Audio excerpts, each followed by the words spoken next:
Guys, mag-haul tayo ng gamit for school. Ayan. Madami yan, guys. Yan.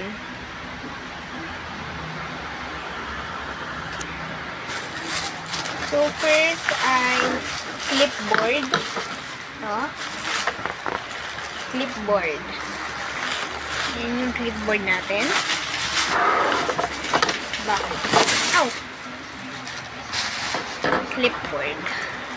Color purple yan, guys. Wala pa akong bag kasi nasa Shopee pa yung bag na binili namin. Tapos, meron din ako dito nakasama na, hindi namin ito binili, meron lang ako nito. Meron tayong quiz pad, 1/4.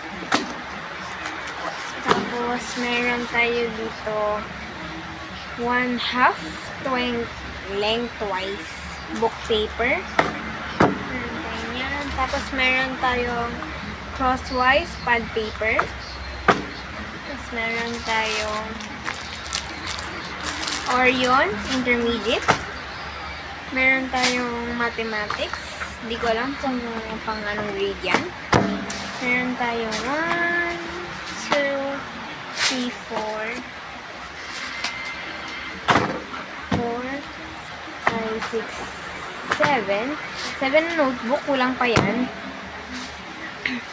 Tapos, ito, correction tape. Dalawa yan kasi yung isa sa akin. Ito, purple. Tapos, kay Kuya ito. Tapos, meron tayong madaming ball pens. Dahil sinabay na din namin yung kay Kuya Hans. Wait lang. Ayan. And then, dalawang green. Dalawang red. Apat na may gel. Tapos, 2, 4, 6, 6 na panda. So, tig-tatlo kami dito. Dito, tig-dalawa kami. Dito naman, tig-isa kami. Tapos dito, tig-isa lang din kami. Tapos, meron din kami bumili ng ganito para sa books. Then, meron din tayo ditong dalawang Joy na glue stick. Tag-isa lang din ulit kami ni Kuya Hans dyan. Tapos,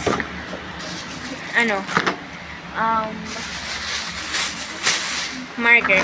Ayan. Marker. Bumili ko nito kasi need to whiteboard marker. May eraser